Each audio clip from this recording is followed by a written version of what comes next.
안녕하세요. 이번 시간에는 카티아 파트 패드 타입에 대해서 알아보겠습니다. 화면을 보시면 제가 여러분들께서 좀 더 이해하시기 쉽게 하기 위해서 사각형 4개와 서피스 1개 그리고 플레인 하나를 그려놨습니다. 정면도, 평면도, 우측면도도 같이 표시해 놨으니까 서로 비교하면서 보시기 바랍니다. 그럼 시작해 보겠습니다. 이번에 기준이 되는 도형은 바로 사각형, 이 회색 도형입니다. 첫 번째 도형인데요. 이 도형은 패드 5입니다. 더블 클릭해 보겠습니다. 그러면 이렇게 패드 창이 뜨게 되는데요. 가장 기본적인 것이 타입, 디멘전이라고 되어 있죠. 이 디멘전은 치수를 입력해서 두께를 조절하는 것을 말합니다. 이 타입에서 디멘전을 클릭하게 되면 up to next, up to last, up to plane, 그 다음 up to surface가 나오게 됩니다. 이 나머지 4개에 대해서 구체적으로 알아보도록 하겠습니다. 제일 먼저 up to next를 클릭해 봅니다. 그러면 우측에 보시는 것처럼 회색 기준 사각형이 바로 그 다음 사각형인 파란색에 갖다 붙어 있는 것을 볼 수 있습니다. 미리 보기를 클릭해 볼까요? 색깔이 회색으로 바뀌었죠? 평면도도 보시게 되면 회색 사각형이 지금 보시는 것처럼 파란색 사각형 면에 바싹 붙어 있는 것을 볼 수 있습니다. 이게 바로 up to next 기능입니다. 따로 치수를 입력하지 않아도 그 다음 면에 갖다 붙는 것을 말하죠. 그러면 up to last에 대해서 알아보겠습니다. up to last를 선택하니까 어떤 일이 생겼나요?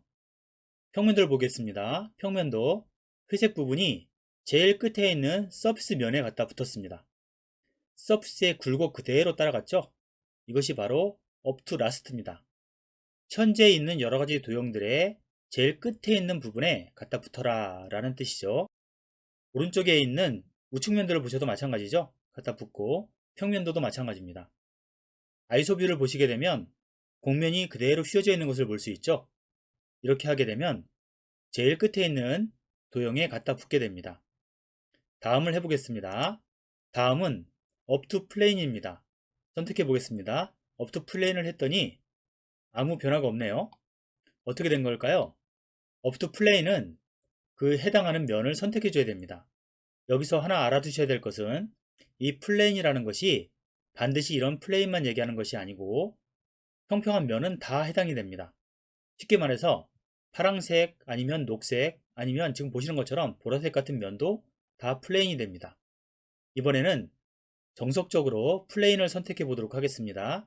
제일 끝에 제가 이렇게 하나 만들어 놨죠. 평면도에서 보실 수 있고 아이소 뷰에서도 보실 수 있는데요. 아이소 뷰에서 제일 바깥쪽에 있는 플레인을 마우스 왼쪽 버튼으로 선택해 보겠습니다. 그랬더니 회색 사각형이 끝까지 플레인까지 간 것을 볼 수 있죠. 이렇게 치수를 입력하지 않아도 해당하는 면까지 쭉쭉 뻗어가서 달라붙는 것을 볼 수 있습니다. 그 다음 것도 한번 해보도록 하겠습니다. 이번엔 제일 마지막 건데요. up to surface입니다. 서피스를 선택하시면 아무 변화가 생기지 않았죠. 왜냐하면 서피스 면도 선택을 해줘야 됩니다. 제가 서피스 곡면을 선택해 보겠습니다. 클릭했더니 평면도를 같이 한번 보시죠. 우리가 라스트를 선택했던 것처럼 똑같이 곡면 그대로 가서 달라붙는 것을 볼 수 있습니다. 이게 바로 up to surface입니다. 미리 보기를 클릭해 볼까요? 이런 식으로 보이게 됩니다.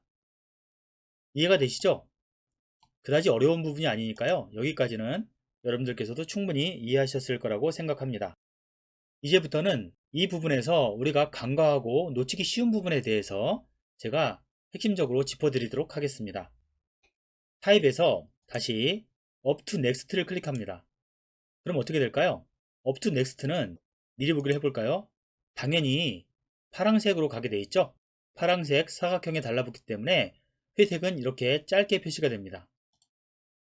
이 상황에서 제가 약간 수정 작업을 해보도록 하겠습니다. 이 파란색 사각형은 패드 1입니다. 일단 제가 패드 창을 닫고 패드 1 이거거든요. 이 패드 1에 스케치를 살짝 고쳐보도록 하겠습니다. 스케치를 더블 클릭합니다. 그러면 이렇게 스케치 창이 뜨게 되는데요. 제가 파란색 사각형의 스케치를 약간 작게 바꿨습니다. 그리고 워크벤치를 종료하게 되면 어떻게 되느냐 하면 작아진 파란색 사각형을 볼 수 있죠. 다시 패드 5번 기준이 되는 사각형이죠. 패드 5번을 더블 클릭한 다음에 타입을 넥스트로 바꿔보도록 하겠습니다. 넥스트 클릭 했더니 이게 어떻게 된 거죠? 당연히 파란색 부분에 붙어야 되는데 파란색이 사라지고 보라색 쪽으로 갖다 붙었어요. 이게 무슨 일일까요? 어디로 간 걸까? 파란색은 살아있긴 있는데요. 그렇죠? 여기 보이시죠? 그런데 당연히 규칙대로 하게 되면 파란색이 붙어야 되는데 왜 보라색으로 갔지? 좀 의아하죠? 이것이 바로 핵심입니다. 뭐냐 하면 제가 조금 전에 스케치를 고쳤잖아요. 고친 스케치 때문에 이런 일이 생긴 겁니다. 스케치를 어떻게 고쳤느냐 하면 여러분들께서 보실 때 제일 첫 번째에 있는 이 회색 사각형 있죠. 이 사각형보다 작게 스케치를 고친 겁니다. 그랬더니 이 회색 사각형이 어떻게 판단을 했느냐 하면 작은 파란색은 무시하고 그 다음 면에 갖다 붙어라 라고 판단을 한 겁니다. 그래서 이런 일이 벌어진 겁니다. 여기서 알 수 있는 것은 뭘까요? 반드시 기준이 되는 회색 사각형보다 그 다음 사각형이 같거나 커야 된다라는 것입니다. 작으면 무시하고 그냥 지나가게 됩니다. 이해가 되시죠? 그러면 하나 더 해보도록 하겠습니다. 이번에 할 것은 자 일단 패드 창을 닫겠습니다. 이번에 할 것은 뒤쪽에 있는 서피스입니다. 이 서피스도 아까 선택했을 때 제대로 쭉쭉 뻗어가서 잘 갖다 붙는 것을 보았죠?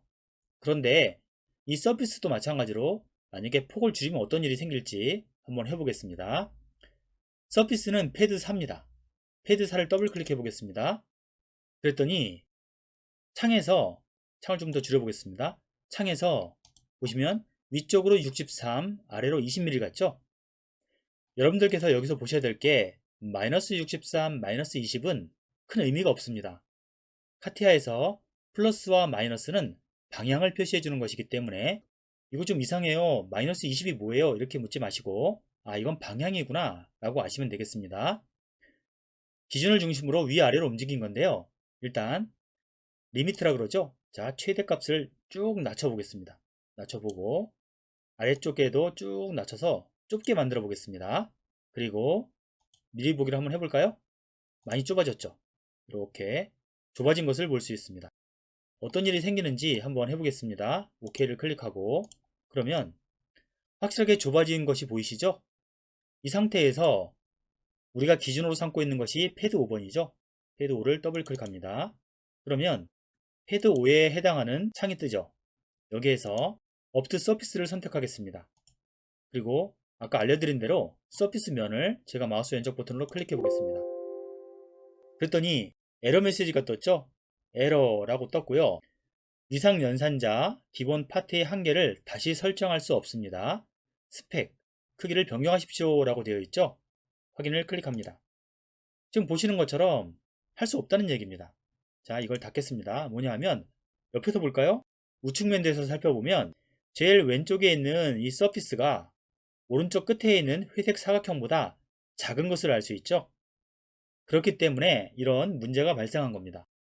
조금 전에 우리가 봤었던 파란색 사각형과 똑같은 일이 생긴 거거든요. 카티아로 작업을 하시다 보면 알게 모르게 이런 실수를 하기 마련입니다. 누구나 다 가장 기준이 되는 사각형보다 커야 된다라고는 생각을 하고 있지만 막상 설계를 하다 보면 급하게 바쁘게 하게 되기 때문에 이런 실수를 하게 됩니다. 실수를 줄일 수 있는 중요한 부분이니까요. 여러분들께서도 이 점을 꼭 기억하셨다가 문제가 생기거나 하게 되면 내가 그린 것이 기준보다 크기가 작아서 이렇구나 라고 아시고 바로 해당하는 부분을 수정하시면 되겠습니다. 그러면 어떤 분은 또 이렇게 질문하실 수도 있겠죠. 그거는 말이 안 됩니다. 왜? 왜 안 되느냐? 설계를 하는 데 있어서 앞쪽에 크고 뒤쪽에 작을 수 있죠. 그러면 겨우 이것 때문에 뒤쪽에 정확하게 설계해야 되는 이 작은 것을 키울 수는 없지 않습니까? 라고 하실 수 있겠죠. 그래서 이런 경우에 사용하는 것이 바로 업투 플레인입니다. 크기를 좀 더 줄여보겠습니다. 똑같이 패드 5를 더블 클릭해 볼게요. 그리고 나타난 패드 창에서 이번에는 다시 업투 플레인을 클릭하겠습니다. 업투 플레인을 클릭한 다음 파란색으로 가서 해당하는 면을 찍어 보겠습니다. 그랬더니 어떤가요? 파란색 면까지 왔죠? 위에 보기를 클릭해 보겠습니다. 정확하게 파란색 면까지 간 것을 볼 수 있습니다. 그리고 OK를 클릭합니다. 원하는 대로 정확하게 되었죠? 이런 작업을 하실 때는 이렇게 응용을 하시면서 사용을 하시면 됩니다. 그러면 업투 서피스에도 똑같이 먹힐까요? 한번 해보겠습니다. 패드 5번을 더블 클릭하고 난 다음에 이렇게 뜨는 패드 창에서 이번엔 업투 서피스를 다시 한번 선택해 보겠습니다. 그리고 좁은 선을 클릭해 보게 되면 에러 메시지가 뜨죠? 조금 전에 우리가 봤었던 그 에러 메시지 그대로입니다. 확인을 클릭하고 이번에 다시 업투 플레인을 선택하겠습니다. 업투 플레인을 선택한 다음 다시 서피스를 클릭해 볼까요? 안 되는 것을 볼 수 있죠? 왜냐하면 서피스는 평면이 아니고 곡면이기 때문에 그렇습니다. 이해가 되시죠? 그러면 이 곡면에는 어떻게 해야 될까요? 곡면은 해당하는 부분의 크기를 키워줘야 됩니다. 이건 어쩔 수가 없습니다. 예를 들어서 여러분들께서 이런 곡면을 그리셨다면 약간 위쪽과 아래쪽으로 키워주시면 정확하게 들어가는 것을 확인하실 수 있을 겁니다. 지금까지 설명드린 것 도움이 되셨나요? 이번 시간은 여기까지 하도록 하겠습니다. 감사합니다.